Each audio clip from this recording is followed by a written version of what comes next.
Hello everyone, welcome to this channel आने के education point. Myself Heena Thakkar और आज हम बात करने वाले हैं ऐसे टॉपिक के बारे में जो आपकी प्रॉब्लम का 110% सोल्यूशन कर देगा। क्योंकि जब से आप सेमेस्टर फर्स्ट का फाइनेंशियल अकाउंटिंग का पेपर देकर आए हैं तो अब से आपको ये टेंशन हो रही है कि मैम हम लोगों का एग्ज़ाम्स तो हो गए हैं लेकिन हमें अकाउंट्स की चिंता है, थ्योरी में तो हम हो जाएंगे। ये बहुत सारे बच्चों का डाउट था, तो मैंने सोचा कि क्यों ना उस टेंशन को ख़त्म किया जाए। क्योंकि सेमेस्टर 2 की क्लासेस भी स्टार्ट होने वाली हैं आप लोगों की, जो भी सोल्वर है रेगुलर की ऑलरेडी हो चुकी है, एनसी वैप की भी हो चुकी है। सो मैंने सोचा कि क्यों ना आपकी इस टेंशन को ख़त्म किया जाए, क्योंकि बहुत सारे बच्चे इसी टेंशन की वजह से सेमेस्टर 2 में पढ़ नहीं पा रहे। उनको टेंशन हो रही है कि फर्स्ट सेमेस्टर में हमारा क्या होगा, हम पास होंगे कि फेल होंगे, हमारी री तो नहीं आ जाएगी, और हमने ये इतने को छोड़ दिए थे, फिर प्रैक्टिकल में मार्क्स, मतलब बहुत सारे डाउट्स हैं। और कमेंट्स भी पढ़े मैंने, बहुत सारे स्टूडेंट्स का रिव्यू जाना, तो उन्होंने बोला कि मैम हम लोग सब एग्जाम में पास हो जाएंगे, बस हमारे को फाइनेंशियल अकाउंटिंग का डर है। तो मैंने सोचा कि क्यों ना आपके इस बर्डन को कम कर दिया जाए डेफिनेटली। तो बिल्कुल एंड तक बने रहना, आपको भी क्लियर हो जाएगा कि आप पास होंगे कि नहीं होंगे, सब कुछ क्लियर होगा। सबसे पहले मैं बता दूं, फाइनेंशियल अकाउंटिंग जो था आप लोगों का बीकॉम वालों, प्रोग्राम वालों का भी था, ऑनर्स वालों का भी था, लेकिन उनका पेपर बाद में हुआ था।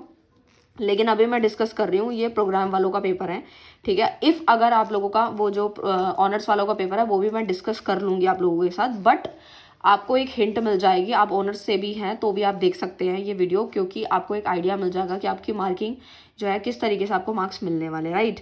तो सबसे पहले मैं आप लोगों को एक चीज़ ये क्लियर करना चाहती हूँ कि यहाँ पे क्वेश्चन जो आए थे वो सारे के सारे अटेम्प्ट करने थे। आपको वर्किंग नोट तो दिखाना था, ये बात तो आप लोगों को पहले से पता ही है कि वर्किंग नोट तो बहुत क्लियरली आपको लिखनी ही थी, ठीक है। तो जैसे आप लोगों का फर्स्ट वाला क्वेश्चन था, मैं आप लोगों से साथ डिस्कस कर रही हूँ कि आपके कितने मार्क्स बन जाएंगे। 90 मार्क्स का पेपर था आपका, 3 घंटे का पेपर था। क्वेश्चन नंबर फर्स्ट जो था वो ट्रू फॉल्स के ऊपर था। तो देखो, ट्रू फॉल्स जिन बच्चों ने अटेम्प्ट किया था ए वाला पार्ट, अगर उन्होंने श्योरिटी थी उन लोगों को तो इनमें पूरे मार्क्स मिलेंगे। यानी ये 6 नंबर के ट्रू फॉल्स थे अगर आप लोगों ने बिल्कुल सही अटेम्प्ट किए होंगे, क्योंकि इसमें या तो सही है या तो गलत है। ऐसा तो है नहीं कि आपने फॉल्स कर दिए होंगे या सारे गलत कर दिए और उसके बाद भी आपको 6 नंबर मिल रहे हैं, नहीं। ऐसे जो एग्जामिनर जब चेक करता है तो बहुत ध्यान से चेक करता है, इसमें मार्क्स फिर गलती से भी क्या कुछ नहीं हो पाता। अगर इसमें आपने 6 में से 6 सारे सही किए हैं तो डेफिनेटली 6 नंबर आप आराम से मान के चलना।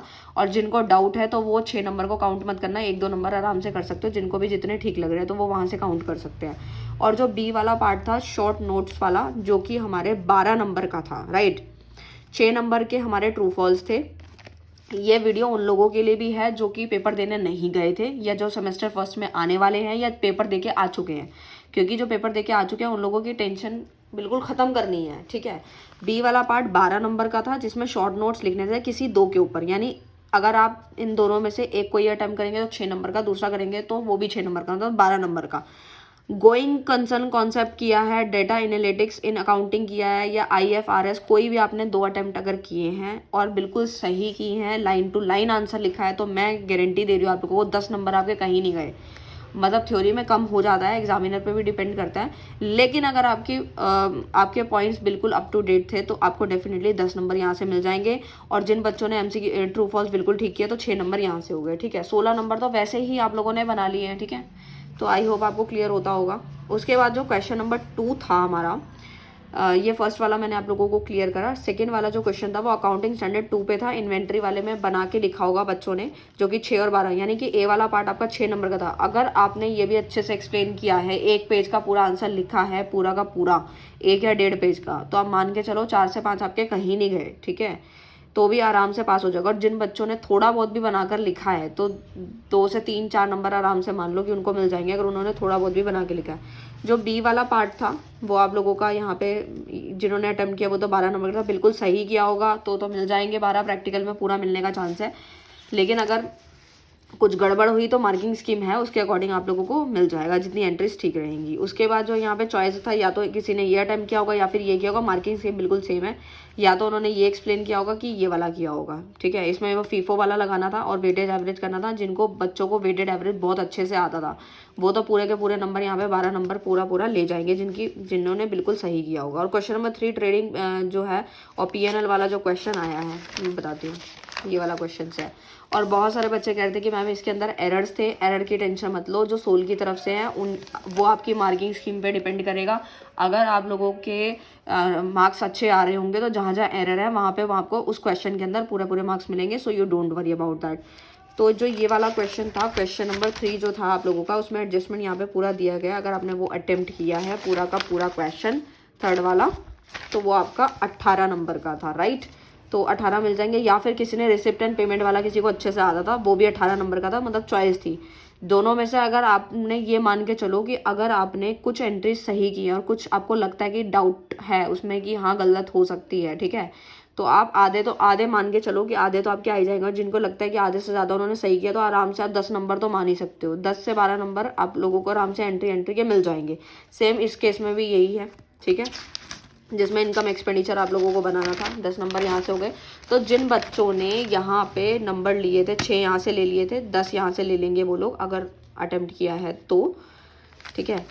तो डिपेंड करता है कि मैं हर बच्चे का तो नहीं बता सकती हूँ कि उन्होंने क्या किया था क्या नहीं किया था, बट मैं आप लोगों की टेंशन को रिलीज़ कर रही हूँ कि थ्योरी में तो आपको अगर बना के लिखा तो वहाँ से मिल जाएंगे, और एंट्री थोड़ी बहुत भी सही किया तो आप आधे या आधे से ज़्यादा वो आपकी एंट्री पे डिपेंड करेगा, राइट।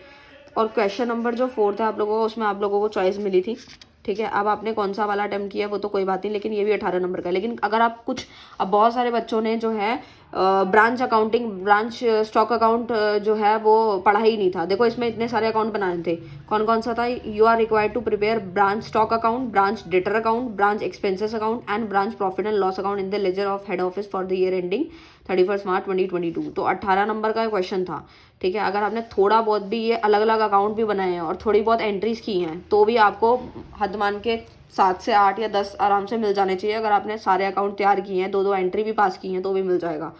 और नेक्स्ट वाला भी ऐसे ही था। क्वेश्चन नंबर 5 थ्योरी वाला था, जो कि सबसे पहला वाला जो है डिफरेंशिएट था ब्रांच और डिपार्टमेंटल अकाउंटिंग के ऊपर, और डी वाला जो है फॉलोइंग टर्म्स यहाँ दी गई, मतलब 6 और 12 नंबर का था। ये पहला वाला पार्ट आपका 6 नंबर का था। तो अगर ये बना के भी लिखा है, मतलब जिन्होंने थ्योरी करी है, तो आप सोच सकते हैं कि थ्योरी में अगर आपकी थ्योरी भी सही हो गई तो भी आपको आराम से नंबर मिलेंगे 5-5, तो आप मान के चलना। और बी वाला जो पार्ट है आप लोगों का वो 12 नंबर का था। तो अगर उसमें भी एंट्री करी है तो भी 5 से 6 भी मान सकते हैं आप। और इसमें भी चॉइस थी सेम, वही आपने कौन सा वाला अटेम्प्ट किया है तो उसके अकॉर्डिंग आपको मार्क्स यहाँ मिलने वाले थे। सो बाकी तो पीछे तो सारा हिंदी मीडियम का है, सेम ऐसे ही पैटर्न था। सो आप ये मान के चलिए कि अगर आपने थ्योरी करी और प्रैक्टिकल थोड़ा बहुत भी अटेम्प्ट किया है, आधी एंट्री भी की है, तो भी आपके कहीं ना कहीं मार्क्स तो आराम से बन ही जाएंगे, कोई दिक्कत की बात नहीं होगी। सो मैंने आप लोगों को सारा का सारा डिस्कशन किया आप लोगों के साथ, और अब फाइनल देख लेते हैं कि कितने मार्क्स चाहिए थे। तो मैंने इसके ऊपर एक अलग से वीडियो भी बना रखी है वैसे तो, कि आप लोगों को कितना कितना परसेंट चाहिए होता है। अगर आपने वो वीडियो नहीं देखा तो जाके देख लें। बट इस पेपर के अकॉर्डिंग आपको 36 मार्क्स चाहिए ही चाहिए आपको पास होने के लिए, ठीक है। तो आप ये समझ के चलिए कि अगर आपने थ्योरी के सारे क्वेश्चन बिल्कुल सही अटैम्प्ट किए हैं, लगता है कि आपने बिल्कुल सही अटैम्प्ट किए हैं, ट्रू फॉल्स भी आपका सही है, तो 6 नंबर तो आपको यहाँ से मिल जाएंगे, ठीक है। और जिन्होंने प्रैक्टिकल भी सारे अटैम्प्ट किए हैं, ठीक है, और उनको लगता है कि उनकी एंट्री सही होंगी, तो उनको कोई भी टेंशन लेने की जरूरत नहीं है, वो आराम से पास होंगे और उनके मार्क्स भी बहुत अच्छे आएंगे। बट मैं उन बच्चों को भी बता देती हूँ कि जिन बच्चों ने सिर्फ और सिर्फ थ्योरी अटैम्प्ट करी है और प्रैक्टिकल बिल्कुल अटैम्प्ट नहीं किया है, तो उन लोगों के लिए बहुत ज़्यादा दिक्कत हो सकती है, क्योंकि थ्योरी में पूरे मार्क्स कभी नहीं मिलते और हम थ्योरी पे डिपेंड होकर कभी नहीं जा सकते। और ये डिस्कशन करने से पहले ही जब पेपर चल रहे थे तो मैंने ऑलरेडी बताया था कि आप कभी भी थ्योरी या किसी प्रैक्टिकल पे डिपेंड होके नहीं जा सकते, आपको सब कुछ करके जाना होता है। बट हाँ, अगर आप लोगों ने सारे अकाउंट तैयार किए हैं, आधी एंट्री भी की है, तो हो सकता है एग्जामिनर आपको पास कर दे। मतलब 95% चांस है कि आप पास हो जाएंगे, चाहे पॉइंट पे पास हो। बट उसका रीज़न सिर्फ यही रहेगा कि अगर आपने सारे अटेम्प्ट करे हुए होने चाहिए, ऐसा कोई क्वेश्चन नहीं होना चाहिए कि अगर आपने सारे क्वेश्चन छोड़ दिए हैं, ठीक है। तो छोड़ना बिल्कुल नहीं था। जिन्होंने सारे किए हैं, प्रैक्टिकल भी किए हैं, थ्योरी भी की हैं, वो पास हो जाएंगे। अगर उनको लगता है थोड़ा बहुत डाउट है किसी भी एंट्री को लेके, तो आराम से पास हो जाएंगे, कोई दिक्कत की बात नहीं है। थोड़ी बहुत एंट्री भी उन्होंने सही की होंगी, क्योंकि कुछ क्वेश्चंस ऐसे थे, जैसे यहाँ पर अगर आपने ब्रांच अकाउंट, मैंने बताया कि थोड़ा बहुत बनाया आप लोगों ने, और साथ ही साथ अगर आपने ट्रेडिंग आप लोगों ने पहले पढ़ रखा था, वो तो मैं मान के चलती हूँ कि वो हर एक बच्चे को आता होगा। तो वहाँ से तो 18 में से अगर आपकी एक हल्की फुल्की भी एंट्री गलत हुई तो भी आपके 16 नंबर कहीं नहीं गए, बाकी थ्योरी भी करी, तो आप आराम से 36 मार्क्स आराम से लास्ट के पास हो सकते हैं, ठीक है। सो मैंने सारा का सारा बता दिया है। वैसे मैं चाहती हूँ कि हर स्टूडेंट पास हो जाए, और डेफिनेटली हो जाएगा, घबराना मत, क्योंकि अगर आप सब करके आए हो या फिर कोई 4 क्वेश्चन भी अच्छे से अटेम्प्ट किए हैं ना, तो भी आप 36 नंबर आराम से ले लोगे, ठीक है। सो जिन्होंने नहीं दिया था एग्जाम, वो अभी से प्रिपरेशन स्टार्ट कर दें, और उनको पूरा पैटर्न पता लग गया है। सिंपल कैलकुलेटर अलाउड था, इंग्लिश हिंदी मीडियम देख रखे हैं आपने कि आगे इंग्लिश मीडियम दिया।